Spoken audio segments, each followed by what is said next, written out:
O bolsonarista Felipe Barros mente descaradamente em debate, é desmentido na hora pela mediadora, e é humilhado sem dó pela Tabata Amaral. Espia. Na sua avaliação, Lula deve optar por qual caminho? Retalhar ou dialogar? O presidente Lula fez uma opção ideológica ao apoiar a adversária de Donald Trump no período eleitoral dos Estados Unidos. Não só isso, ele xingou o presidente Donald Trump de fascista. A primeira-dama brasileira, a senhora Janja, também xingou Elon Musk. Isso faz com que o governo brasileiro hoje não tenha qualquer tipo de diálogo com o governo norte-americano. No período eleitoral dos Estados Unidos, o presidente Trump disse para todo mundo aquilo que ele ia fazer. Não é surpresa para ninguém, e não deveria ser surpresa para o governo brasileiro, a taxação que eles têm feito, não só no Brasil, como em outros países. Ocorre que o governo brasileiro, no período depois da eleição, em nenhum momento procurou a equipe de transição do presidente Trump. A embaixada brasileira nos Estados Unidos tem orientação expressa do governo Lula de não buscar diálogo com integrantes do governo Trump. Isso causa impacto direto para nós. Eu quero lembrar aqui a todos vocês, quando o presidente Bolsonaro era o presidente da República, Trump também colocou a questão das taxas ao ferro brasileiro. O presidente Bolsonaro, que já tinha um bom relacionamento com o presidente Trump, pegou o avião, foi até os Estados Unidos, conversou com o Trump, e o Trump então suspendeu a taxação naquele momento. É preciso relembrar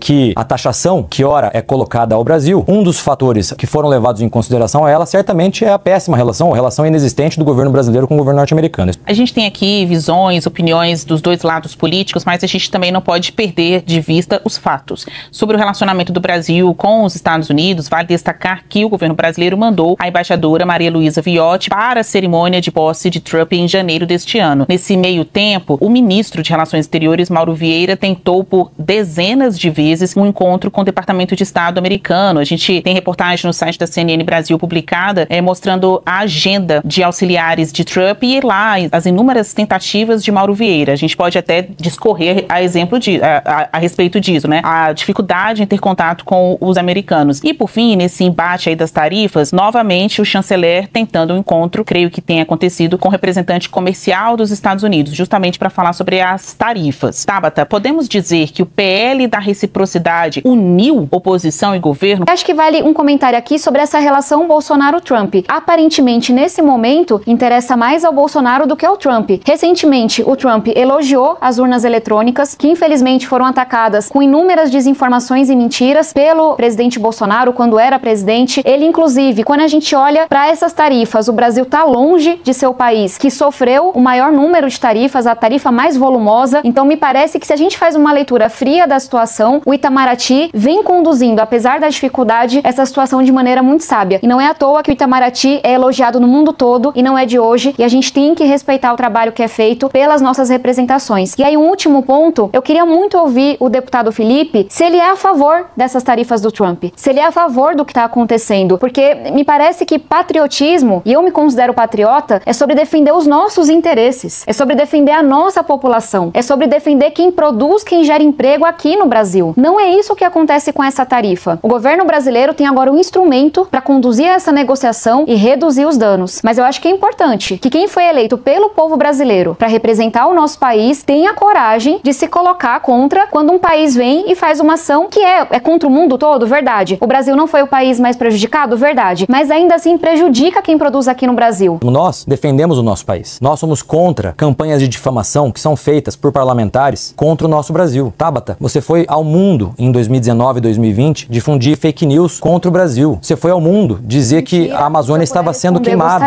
Isso fez com que a França, inclusive, se recusasse a assinar o acordo Mercosul-União Europeia. Isso causou prejuízos para o nosso país. Eu peço ao deputado Felipe Barros que tenha um pouco mais de respeito pelo debate por quem nos acompanha. Eu nunca saí do meu país para difamar o meu país. Eu nunca saí do meu país para dizer uma mentira, muito menos para espalhar fake news. O senhor que apresente qualquer prova, qualquer fala, qualquer discurso meu e tenha mais respeito, não por mim, mas por quem nos acompanha. Saí sim do Brasil muito nova para representar o nosso país em competições internacionais, para palestrar inúmeras vezes, defendendo o nosso país, falando do trabalho que fazia na educação. Fui sim e sigo sendo convidada como parlamentar para participar de grandes debates, como é o debate dos crimes digitais, como é o debate ambiental. Seja menos leviano, que eu nunca lhe tratei com desrespeito. Você não tem o direito de falar que alguém fez algo que não fez. Me apresente qual foi o discurso, qual foi a fala que eu fiz e gostaria de voltar ao debate, porque é para isso que estamos aqui, né? Não para atacar com mentira o colega.